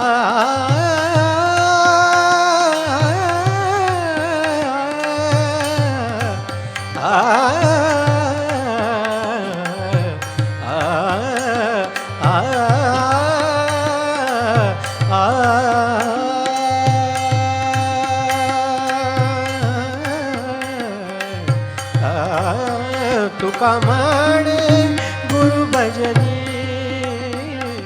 तुका म्हणे गुरु भजनी, देव दिसे जनी वनी, देव दिसे जनी वनी, गुरुचरणी ठेविता भाव, गुरुचरणी ठेविता भाव, गुरुचरणी ठेविता, चरणी ठेविता गुरु भाव. काही करू नकोस जगदंबे, ज्याला आपलं कल्याण व्हावं वाटतं त्यानं अनन्यतेनं श्री गुरूंना शरण जावं. बरं, अनन्याश्चिंतयन्तो माम सुलभम परमं पदम तर तस्मात् सर्व प्रयत्नेन गुरोः आराधनं कुरु. गुरुची आराधना करा. माणसाला असं वाटतं त्यात तो अनेक आश्रय करतो. एक म्हणजे स्वबलाश्रय. माझी तब्येत कधी बिघडत नाही. एकदा गोंदवलेकर महाराजांच्या दर्शनाला मालाडला ईस्ट वेस्ट आहे ना, महाराज येतात यांच्याकडे. तात्यासाहेबांच्या मुखातनं बोलतात, दर्शनाला आले होते नवरा बायको. ते म्हणले महाराज झालं प्रवचन तर आम्ही जातो. महाराज आहेत, महाराज रूपात बोलतात. अजून तात्यासाहेब केतकर नाही आले त्यांच्यात. महाराज बोलतायत. महाराजांनी प्रश्न विचारला, कसे जाल? चालत.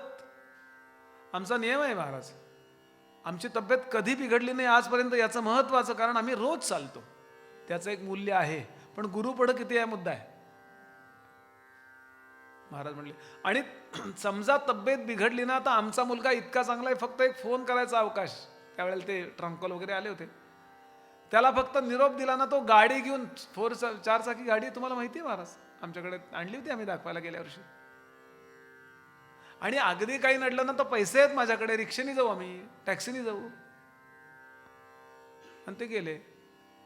महाराज म्हणाले, बघा हे आमचे अनन्य शिष्य.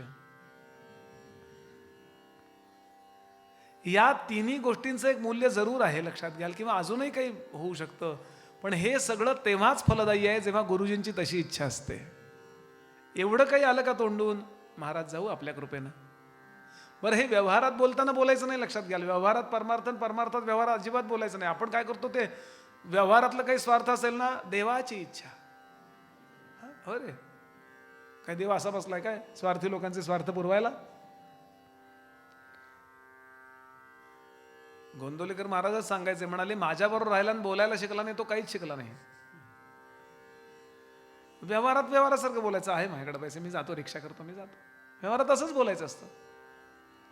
आणि गुरुजींसमोर बोलतोय, गुरुजी आहे, आपली कृपा, जाईन मी, बस इतकं. अगदी अभिनिवेशानं माझ्या पायात ताकद आहे म्हणून स्वबलाश्रय. दुसरा सांगितला अन्य जीवाश्रय. काही नाही तर माझा मुलगा मला न्यायला येईल, अन्य जीवाश्रय. तिसरा अन्य देवताश्रय. कामाकरता आपली उपास्य देवता सोडून कार्याकरता दुसऱ्याला शरण जातात. माझा देव सर्वत्र पाहणं वेगळी गोष्ट आहे, पण स्वार्थाकरता हेंद्रे आणि शेंद्रे तुकोबांचे अभंग आहेत, अशा देवांना भजणं, त्यामधून तेच सामर्थ्य प्रकट होतं, लक्षात घ्याल. पण स्वार्थाकरता जो अन्य देवताश्रय करतो तो आपल्या गुरूंना अनन्य नाही. आणि शेवटचा धनाश्रय. मग जगदंबेने विचारलं, तो गुरु कसा असतो, कसा असतो? ते म्हणाले, काय सांगू तुला, एकच श्लोक, ब्रह्मानंदम श्लोक इथे येतो. नाथांनी फार अप्रतिम वर्णन केलंय. गुरु कसा आहे सांगू? गुरु परमात्मा परेशु.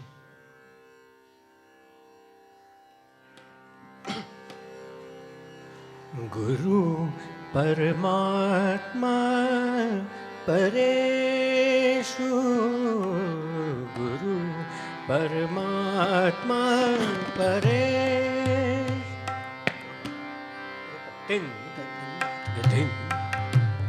गुरु परमात्मा परेषु, गुरु परमात्मा परेषु, ऐसा ज्याचा दृढ विश्वास, ऐसा ज्याचा दृढ विश्वास, गुरु परमात्मा परेषु, गुरु परमात्मा परेषु.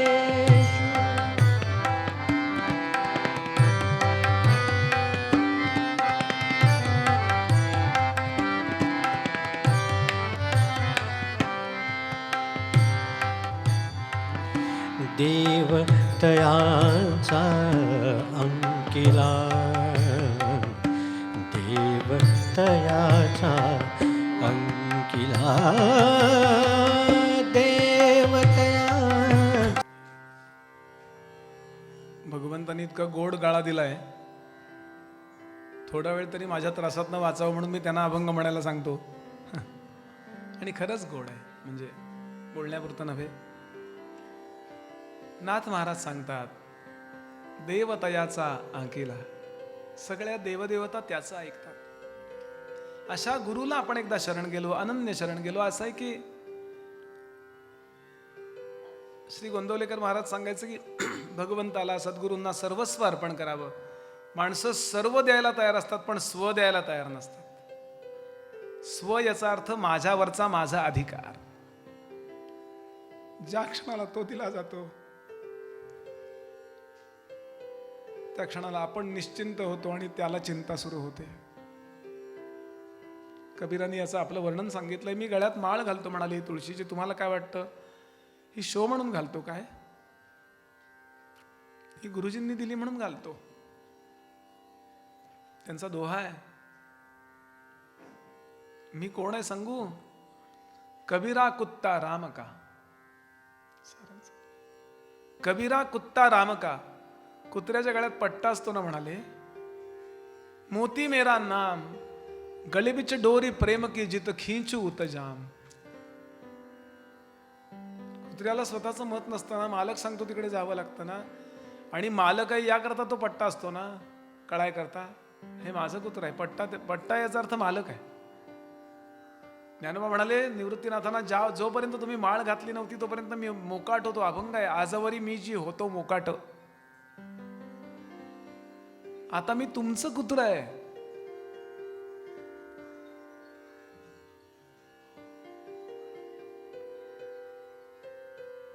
कबीरा कुत्ता राम का, मोती मेरा नाम, गले बिच डोरी प्रेम की जित खींचू उत जाम. आता कुत्र्याबद्दल एक आत्मविश्वास निर्माण झाला ना मालकाला, की आता हे कोणाला चावणार नाही, तेव्हा त्याच्या गळ्यातला पट्टा तसाच ठेवतो तो, पण साखळी काढून घेतो. रोज ओढत नेत असतो, पण सांगितलेलं ऐकतोय याची खात्री झाली की मालक त्याला मोकळा सोडतो. जा, हाक मारतो. कबीर म्हणाले माझी तशी अवस्था झाली आहे. कबीरा मन निर्मल भयो, कबीरा मन निर्मल भयो, जैसो गंगा नीर, अब पीछे पीछे हरी फिरे, कहत कबीर कबीर. स्वतःवरचा अधिकार सद्गुरू. माणूस जोपर्यंत परमात्म्यापेक्षा गुरूंपेक्षा वेगळा राहतोय ना, तोपर्यंत गुरु त्याचं कल्याण करतात नाही असं नाही, पण गुरु पूर्ण कृपा तेव्हाच करू शकतात ज्या वेळेला माझ्यावरचा पूर्ण अधिकार मी त्यांच्या चरणी अर्पण करतो. तुम्ही म्हणाल ते दाय विल बी डन, आणि हे करावं. आणि याकरता कसं शरण जावं? ते म्हणाले, न गुरोर अधिकम नर गुरोर अधिकम न गुरोर अधिकम न गुरोर अधिकम शिवशासनतः शिवशासनतः. शंकरांनी सांगितलंय, शंकरांनी सांगितलंय. आणि गुरुजी उपदेश करतात म्हणजे काय? आपला चित्तरूपी जो पडदा आहे ना, त्याच्यावरती प्रपंचरूपी संसाररूपी चित्र जे उमटलंय ना, तो पडदाच नाहीसा करतात. मग चित्र कुठं गेलं? त्यानुसार गुरुजींची व्याख्या सांगितली, जेथ हे संसार चित्र उमटे. गुरुकृपा झाल्यावर काय होतं? जेथ हे संसार चित्र उमटे, तो मनरूपी पट फाटे, जैसे सरोवर आटे मग प्रतिमान आहे. एक सरोवर होतं, त्याच्यामध्ये लोक डुबक्या मारायचे, दगड मारायचे, अमकं करायचे, तमकं करायचे, पानं पडायची. आता त्यामध्ये जे सूर्याचं प्रतिबिंब होतं ना, ते दिवसभर दुःखी असायचं. दुःखी म्हणजे ते उपाधी पक्षपाती व्हायचं. म्हणजे जिथे पडलंय त्याचा आकार असं व्हायचं प्रतिबिंब. झालंय का तसं?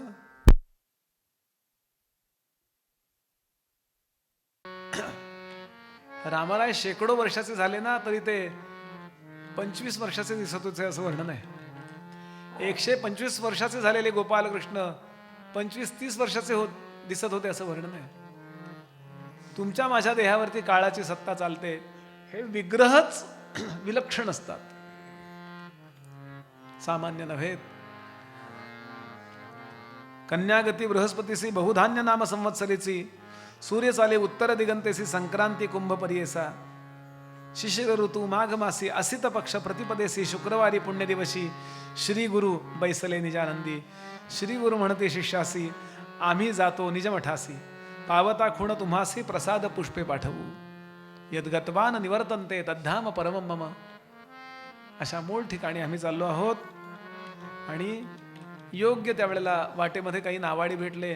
या आसनातली काही फुलं काढून त्यांच्याकडे दिली. माझ्या शिष्यांना द्या, मी निजानंदी पोहोचलो एवढं सांगा. आणि यानंतर श्री गुरु अदृश्य झाले.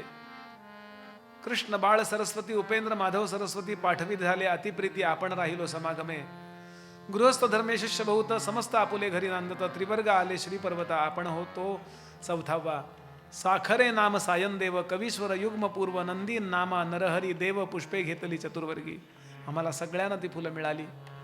तिथून निघालेले श्री गुरु श्रीशैल्यमच्या, आज जिथे हा पाताळगंगा आहे, जाऊन आला असाल आपण, तिथे जाऊन पोहोचले.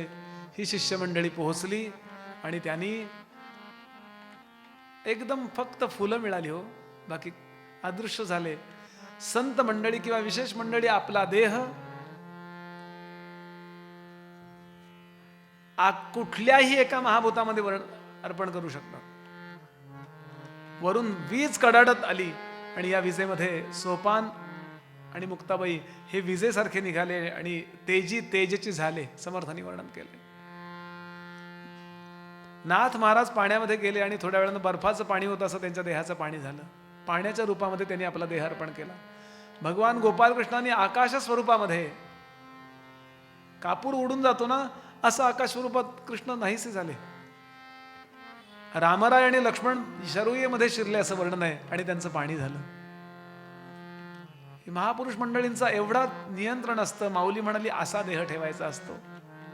बरं, सांगण्याचा भाव असा, ऐसे श्री गुरुचे चरित्र, पुस्तक लिहिती जे पवित्र, अथवा वाचिती ऐकती स्तोत्र, श्रोत्र ऐकतात जे कानानी, लक्ष्मीवंत होती जाणार.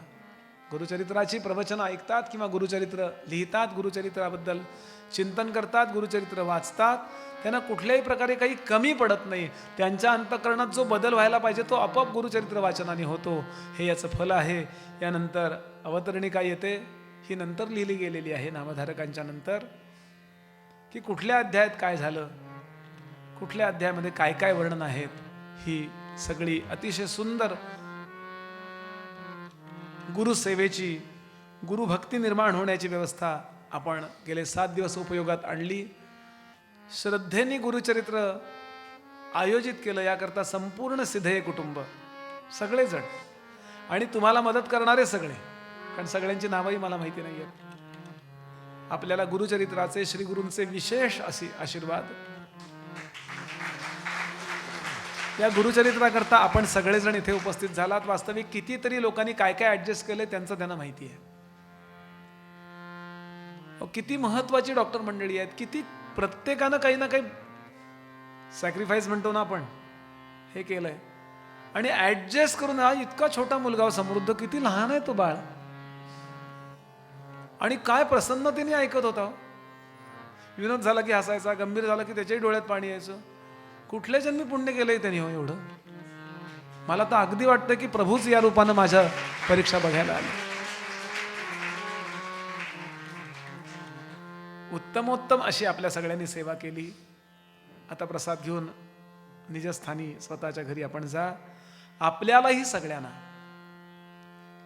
वादक असोत, इतकी उत्तम सेवा करणारे वादक मंडळी मिळाली. त्यांच्या क्षेत्रात फार मोठे आहेत. सिम्बॉयसिसमध्ये हे टीचर आहेत, शिकवतात तिथे, म्युझिक टीचर आहेत. श्री गणेशजी पापळ. बरं, आज श्री शंकर महाराजांचा जो आश्रम आहे ना, ती यांच्या पूर्वजांची मूळ जागा. स्वामी महाराज तिथे राहायला आले म्हणजे किती पिढ्यानपिढ्याचा उद्धार झालाय हो. म्हणून पापळ वस्ती नावाची वस्तीच आहे त्या भागामध्ये. सगळे पापळ कुटुंबीय. डाव्या हाताला श्री मिलिंदजी तुळाणकर, जागतिक ख्यातीचे उत्तमोत्तम असं जलतरंग वाजवणारे. क्रमांक 1 आहे आत्ता त्यांचा. कालच त्यांनी अमेरिकेकरता एक परफॉर्मन्स दिला 10-15 मिनिटाचा. एकाने अशी गोष्ट पाठवली की हा वादकही अत्यंत दुर्मिळ आहे आणि वाद्यही अत्यंत दुर्मिळ आहे, माहीतच नाही. अशा अर्थानं बरेच मेसेजेस आलेत त्यांना. बरं, रात्री 12-1 वाजले. यांनाही दोघांनाही जागरणं झाली आहेत काल रात्री कार्यक्रमाची. त्या सकाळी तरी धावत आले. किती वर्णन करावं, एवढं थोडं आहे. एक विचार करावा की माईक सिस्टीमला यांनाच का बोलवलं दत्तप्रभूंनी. विचार करून ठेवा. पुष्कळ माईकवाली मंडळी असतात, पण आणि विशेष म्हणजे ते बसून एकदा लावून देऊन बाहेर जाऊन मोबाईलवर बघत नाही बसले, ते एकाग्रतेनं ऐकतायत. काहीतरी दत्तप्रभूंची कृपा आहे, लक्षात घ्या.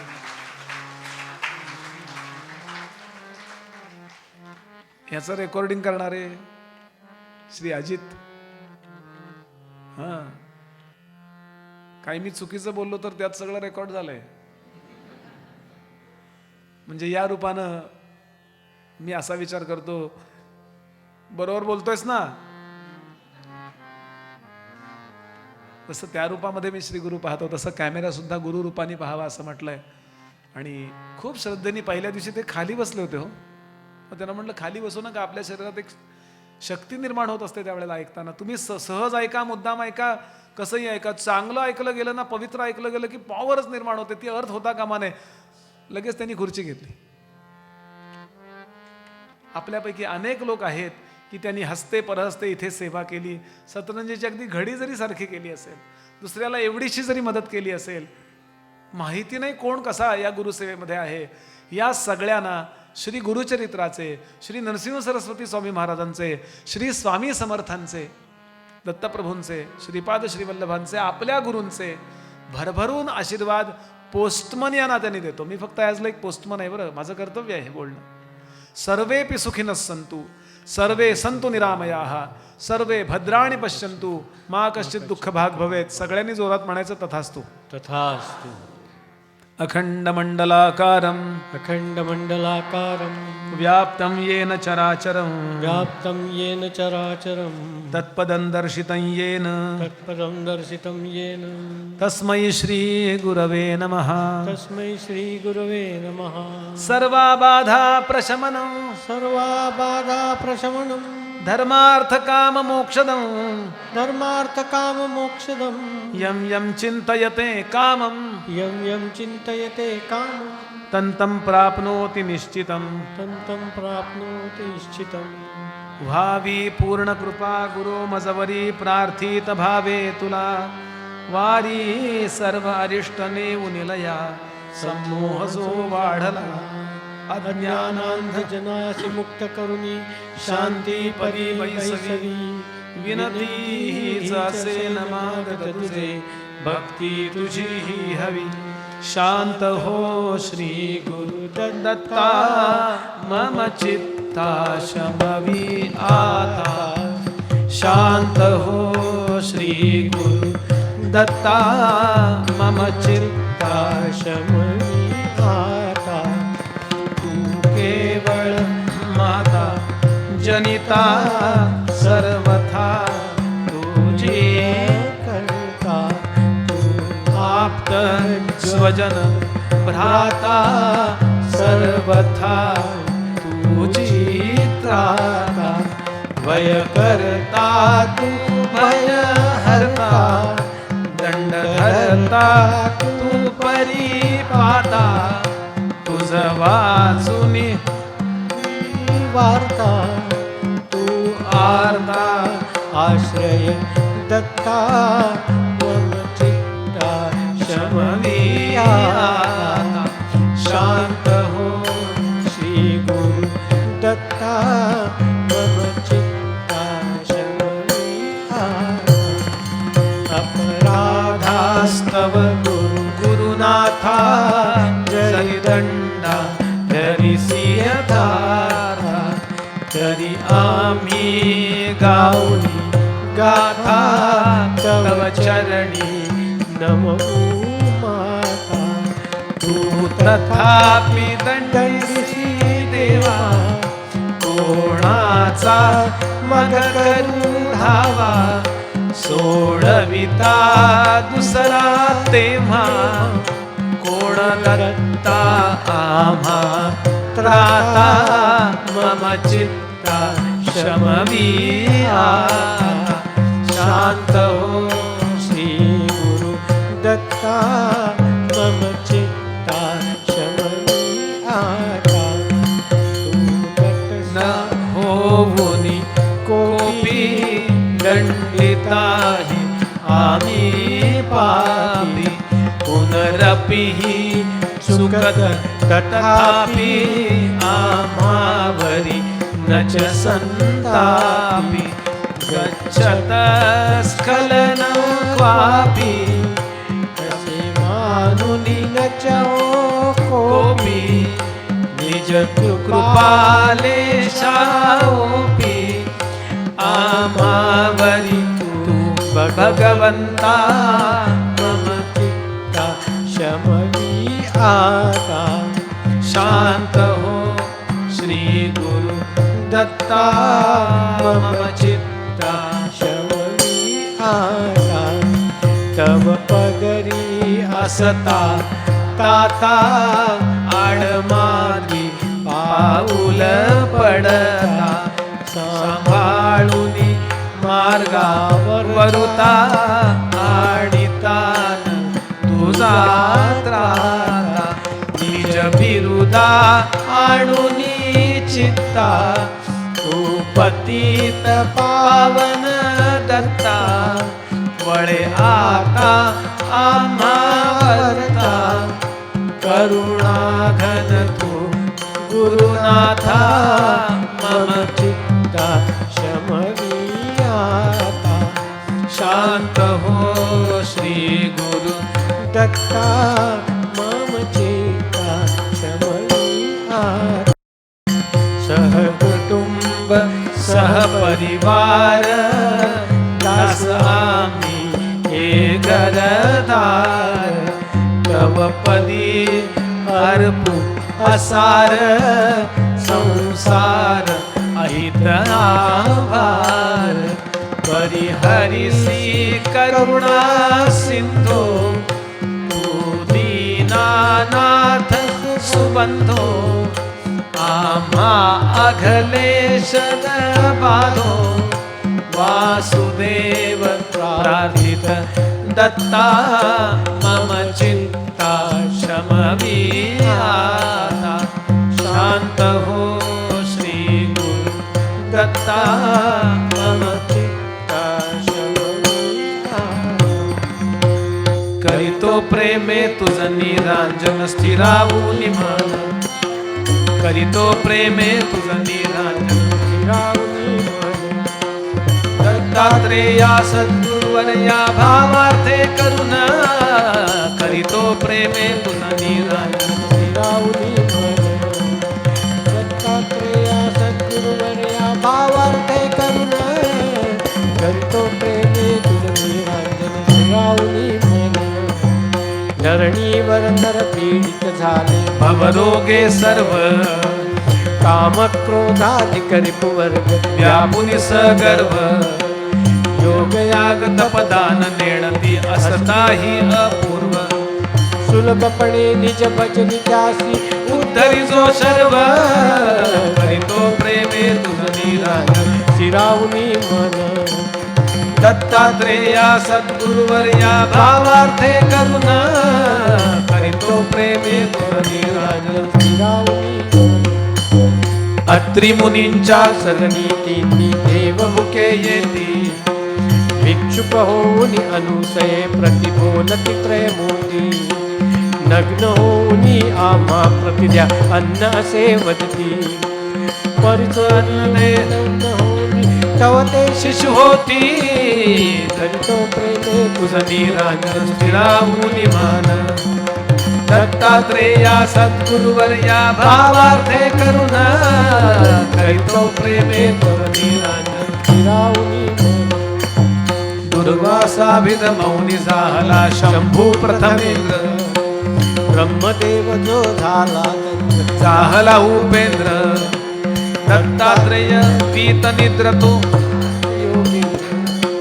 वासुदेव चरण चिंतुनी हो नित्यातंद्र करीतो प्रेमे तुझ निराजन स्थिरावूनि मान दत्तात्रेया सद्गुरुवर्या भावार्थे करुणा करीतो प्रेमे तुझ निराजन शिरावणी दिगंबरा दिगंबरा श्रीपाद वल्लभ दिगंबरा दिगंबरा दिगंबरा श्रीपाद वल्लभ दिगंबरा दिगंबरा दिगंबरा श्रीपाद वल्लभ अवधूत चिंतन श्री गुरुदेव दत्त श्रीपाद श्री वल्लभ श्री नरसिंह सरस्वती स्वामी महाराज की श्री वासुदेवानंद सरस्वती स्वामी महाराज की श्री स्वामी समर्थ महाराज की आर्य सनातन वैदिक हिंदू धर्म की जय भारत माता की जय भारत माता की जय भारत माता की जय श्री सद्गुरुनाथ महाराज की सब जय. संतन की जय. सगळ्यांनी एकदा म्हणायचं. 1-2 मिनिटाचा कार्यक्रम आहे. ग्रंथाची पूजा यजमान मंडळी करतील. एक श्लोक फक्त म्हणूया. सदा सर्वदा योग तुझा घडावा तुझे कारणी देह माझा पडावा उपेक्षू नको गुणवंता अनंता रघुनायका मागणे हेची आता. जय जय रघुवीर समर्थ. समंत्रक व्यवस्थित ग्रंथपूजन होईल. 1-2-5 मिनिटांनी, काही खूप वेळ जाणार नाही. हे रामकारणे गुरुजी मुद्दाम तेवढ्याकरता ही पूजा करायला आलेत. ही पूजा होईल आणि मग आपण प्रसादाला निघू शकता. श्रीराम.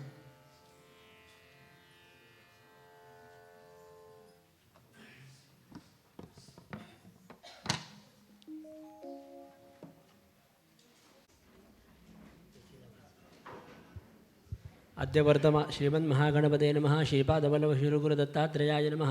सद्गुरुचरणारविन्दाभ्यां नमः. ध्यायामि नमस्करोमि. अद्य वर्तमाने एवं गुणविशेषणं विशिष्टायां शुभपुण्यतिथौ कृतस्य कर्मणः साङ्गता सिद्ध्यर्थं तत्सम्पूर्णफलप्राप्त्यर्थं श्रीमद्गुरुचरित्रस्वरूपी सरस्वतीपूजनं तथा च आचार्यभोजनम् आचार्याय दक्षिणाप्रदानं करिष्ये. वक्र अभीप्सितार्थसिद्ध्यर्थं पूजितो यस्सुरासुरैः सर्वविघ्नहरस्तस्मै गणाधिपतये नमः. जय इकडे. नमस्ते शारदे देवी सरस्वती मणिप्रदे वसत मम जिह्वाग्रे सर्वविद्याप्रदा भव. पुतीला तुम्ही हळदी कुंकू फुलावर पुढे फुलावरच व्हा. म्हणजे मग सरस्वत्यै नमः. हरिद्रा कुंकुमं सौभाग्यद्रव्यं समर्पयामि.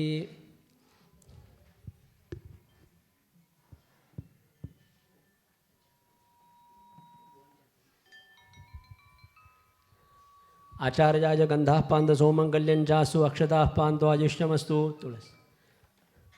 तुलसीदलं पान्तो ऐश्वर्यमस्तु.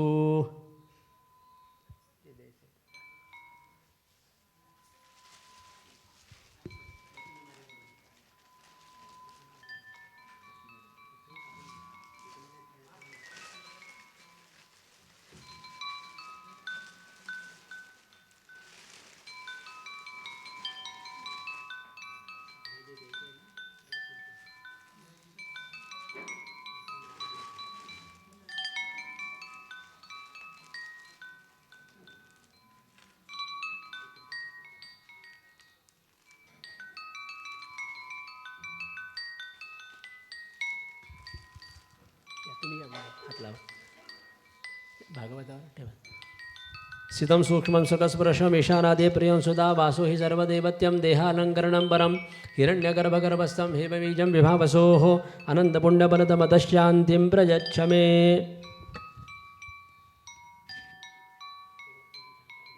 नमस्वरन्दाय सहस्रमूर्तये सहस्रपादाक्षिशूरोर्बाहवे सहस्रनाम्ने पुरुषाय शाश्वते सहस्रकोटियुगधारिणे नमः. सकलाराधने समर्पितमस्तु अस्तु सुवर्णिकम्.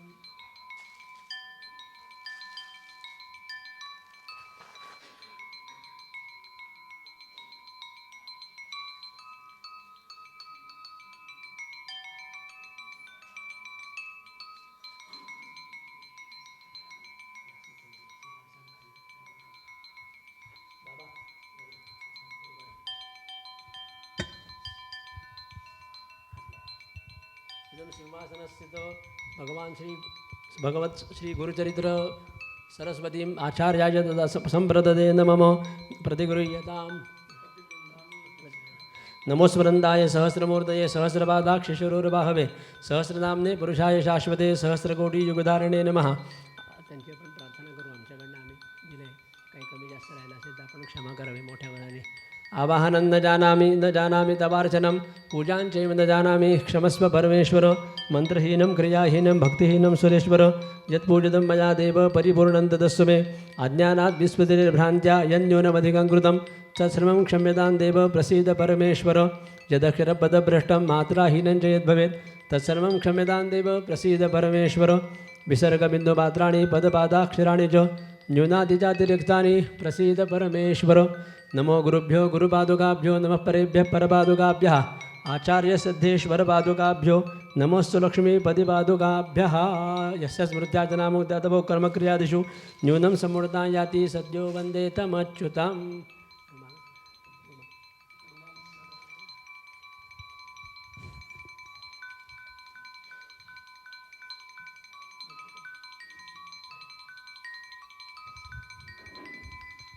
स्वस्यस्तु ते कुशलमस्तु चिरायुरस्तु गोवाजिदन्ति धनधान्यसमृद्धिरस्तु ऐश्वर्यमस्तु विजयोस्तुर्भुक्षयोस्तु कल्याणमस्तु सततं हरिभक्तिरस्तु.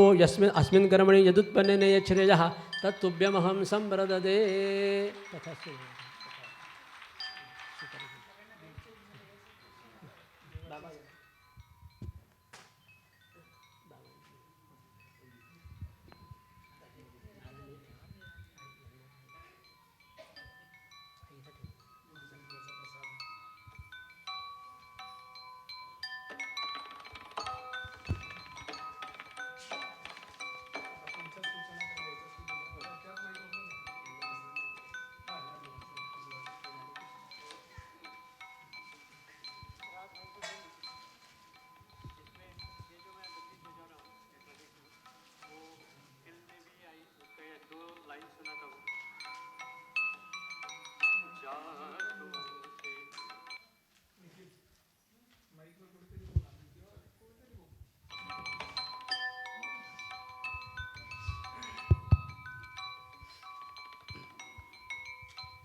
गेले 7 दिवस हा जो गुरुचरित्र पारायणचा कार्यक्रम सुरू आहे त्यात सगळ्यात जास्त सहयोग ॲक्च्युली या गुरुजींनी केला. म्हणजे श्रीराम कानडे गुरुजींनी केला.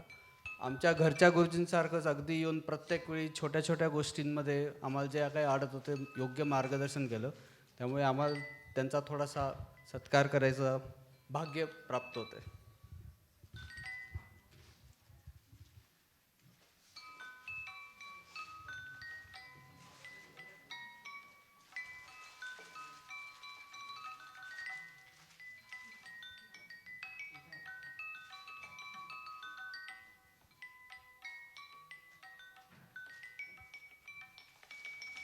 श्री सद्गुरुनाथ महाराज की जय.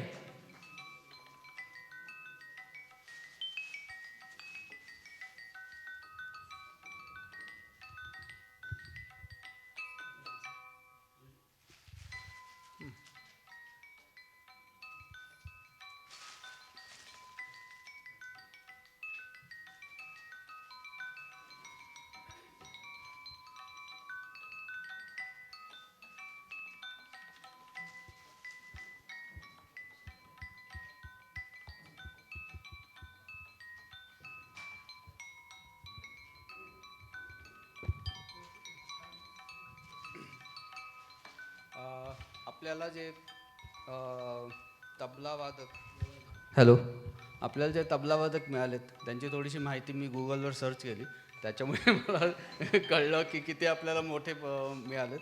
त्यांनी वयाच्या 7व्या वर्षापासून पखवाज शिकवायला सुरुवात केली आहे आणि त्यांनी पंडित अरविंद गजेंद्र गडकर, पंडित अतुल कुमार उपाध्याय आणि बरेच इतर ख्यातनाम पंडितांना साथ दिलेली आहे. त्याच्याचबरोबर त्यांनी तबला पंडित रामदास पळसुले यांच्याकडे शिकला आहे, त्यामध्ये तबल्याचं MA पण केलं आहे. तर आपल्याला एवढे मोठे कलाकार मिळाले आणि त्यांनी खरंच अतिशय उत्तम साथ केली. कार्यक्रम झाल्यावर मी जरा त्यांच्याकडे पर्सनल जरा विचारणार आहे काय फरक आहे बाबा पण खरंच मला खूप छान वाटलं.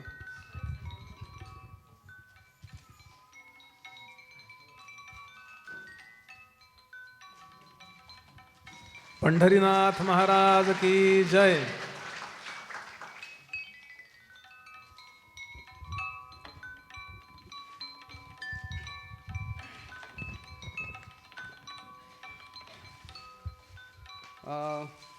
आपले दुसरे वादक मिलिंद तुळणकर यांच्याबरोबर बऱ्याच वेळा मी चॅट करत होतो जेव्हापासून हे सुरू झालं तेव्हापासून.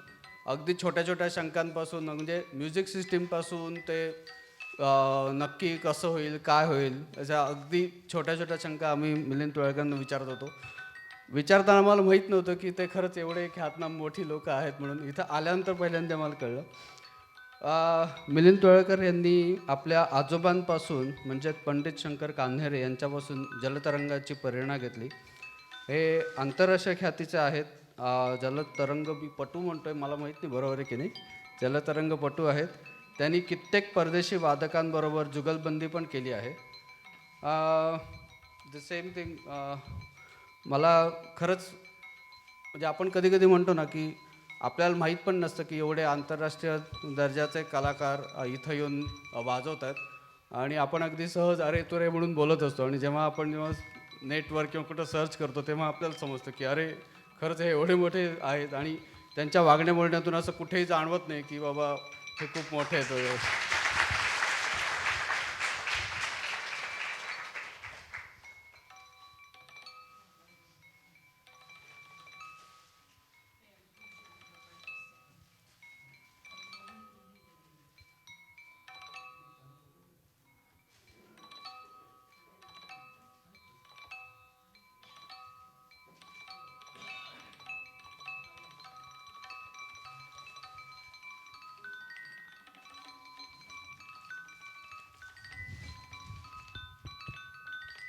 भगवान श्री गोपाल कृष्ण महाराज की.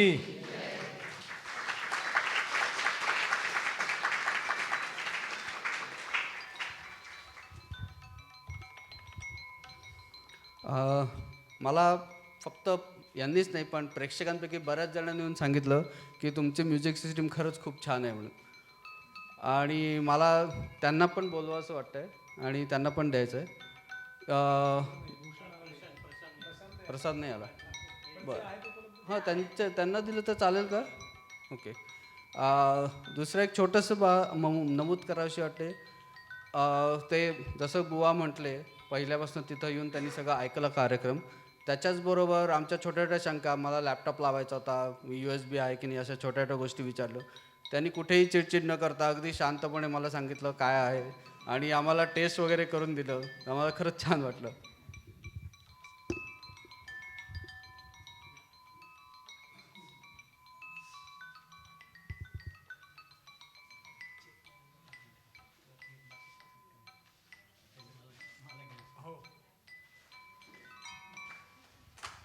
जय जय रघुवीर समर्थ सद्गुरुनाथ महाराज की जय.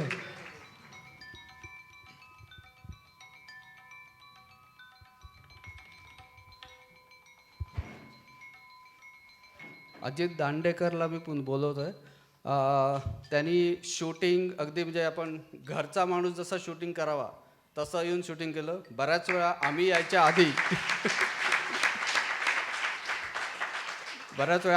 आधी ते इकडे यायचे, सगळं बघायचं बरोबर आहे नाही. कार्यक्रम सुरू व्हायच्या आदली एक दिवस मी सांगितलं मला लाईटची व्यवस्था झाली नाही आहे तर तो म्हणला काही प्रॉब्लेम नाही, मी लाईट आणतो म्हणून. मला अगदी म्हणजे खरंच घरच्या माणसासारखं सगळं त्यांनी केलं.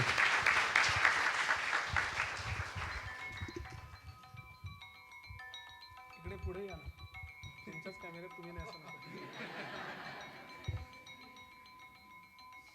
सद्गुरुनाथ महाराज की.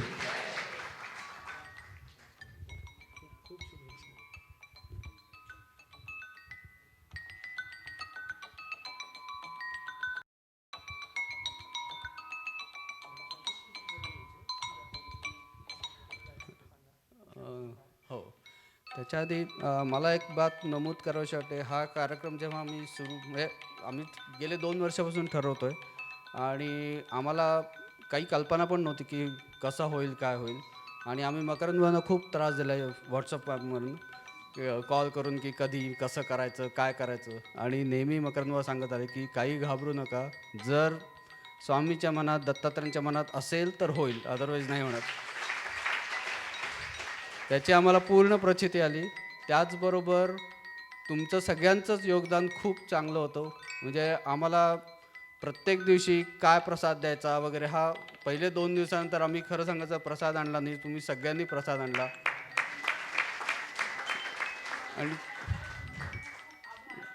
आणि मी आता या स्टेजवरनं किंवा आम्हाला बऱ्याच जणांनी आर्थिक मदत पण केली का, तर फक्त आमचा थोडासा मदत तुमच्या महाप्रसादासाठी मिळू दे म्हणून. आणि सगळ्यांनी आम्हाला सांगितलं की कुणी नावं सांगू नका म्हणून, आम्ही नाव सांगू शकत नाही आहोत. पण आम्हाला हे सगळे तुमचे पैसे आम्ही महाप्रसादासाठीच वापरतो आहे. आणि खरंच छान वाटलं आम्हाला की, कारण हा शेवटी हा सगळं फक्त एका माणसाचं एवढं सगळं होऊ शकत नाही, त्यात सगळ्यांचा सहभाग होणं अपेक्षित असतं.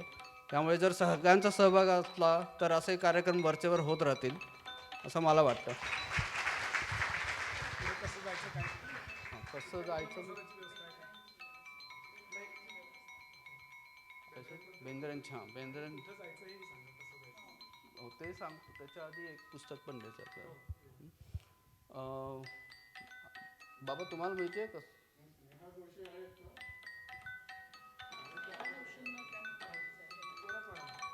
स्नेहा जोशी आहेत?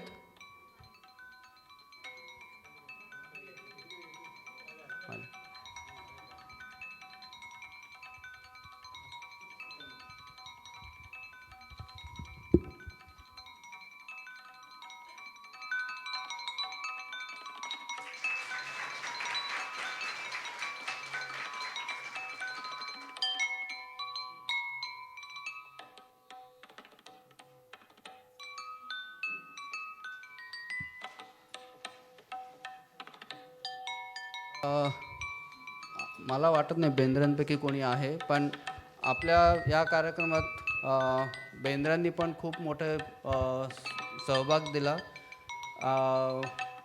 आम्ही त्यांना खरं सांगायचं तर जसं मकरंदबाबांना त्रास देतात, तसं माझ्या बाबांनी बेंद्रांना पण त्रास दिला. वेळच्या वेळी येऊन हॉल बुक करायचा काय, कारण कोविडमुळे इतक्या गोष्टी सारख्या चेंज होत होत्या की प्रत्येक वेळी त्यांनी आम्हाला आश्वासन दिले की ठीक आहे तुमचा 7 दिवसांचा हॉल आपण नक्की ट्राय करू म्हणून. बरं, खाण्यापिण्याच्या व्यवस्थाबद्दल आपण उजवीकडे म्हणजे तुमच्या डावीकडे आसन व्यवस्था केलेली आहे.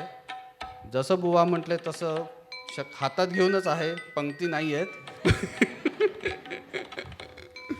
पण हो, आणि खुर्च्या मांडलेल्या आहेत, मध्ये टेबल आहे, त्यामुळे तुम्ही हातात घेऊन टेबलवर बसू शकाल. उभं राहायची गरज पडणार नाही असं वाटतंय. शक्यतो वृद्ध लोक जे आहेत त्यांना आधी जाऊ द्यावं, सोपं जाईल त्यांना. मग त्यांना वेळच्या वेळेला गोळी असते, अजून काही असतं. तर आपलं आपण एकमेकामध्ये म्युच्युअल अंडरस्टँडिंगनी सहकार्य करा अशी सगळ्यांना विनंती करतो. श्री गुरुदेव दत्त. पेनड्राईव्हचं सांगतो एकदा.